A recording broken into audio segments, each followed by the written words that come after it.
की हाल चाल अहाँ सबके। किछु दिन पहिले न्यूज एगो आयल छलै कि डिग्री कॉलेज जे छै ने बहुत सारा जिलामे मिललै, लेकिन अपन मधुबनी जिलामे नहि मिललै। और अखन न्यूज चलि रहल छै कि 11 गो जिलाके जे छै बैन लगा देलकै, मतलब ओहिपर रोक लगा देलकै कि अहाँ जमीन न खरीद सकै छी न बेच सकै छी। किया तऽ ओतऽ सैटेलाइट टाउन बनबैके इरादा छै, इहोमे अपन मधुबनी जिलाके नाम नहीं है। एना किया बिहार सरकार अगर कोनो लिस्ट जारी करै छै तऽ मधुबनी जिलाके नाम किया नहि दऽ रहल छियै अहाँ सब। आ खास करके हम विधायक और सांसदसँ आग्रह करबनि कि अहाँसब आवाज किया नहि उठा रहल छियै। और ई चीज अखन अहाँ या हम आवाज नहीं उठेबै तऽ फेर उठेतै के। जब बिहार सरकार कोनो लिस्ट जारी करै छै तऽ ओहिमे मधुबनी जिलाके नाम रहबाक चाही। मधुबनियो जिलासँ टैक्स आबि रहल छै।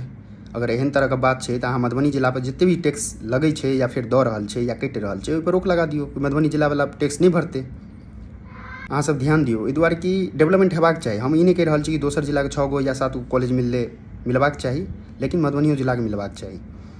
बहुत सारा कॉलेज छै, लेकिन जब लिस्ट कोनो बिहार सरकार जारी करै छै तऽ ओहिमे मधुबनी जिलाके नाम तऽ रहबाक चाही। अगर सैटेलाइट टाउन बनेबाक छै तऽ मधुबनी जिलामे मधुबनी जिलामे नहीं बनि सकैए। तऽ अहाँ सब आवाज उठाउ, आवाज नहीं उठायब तऽ आबैवला टाइममे बहुत दिक्कत हैत। जय मिथिला, जय मैथिली, जय बिहार। धन्यवाद।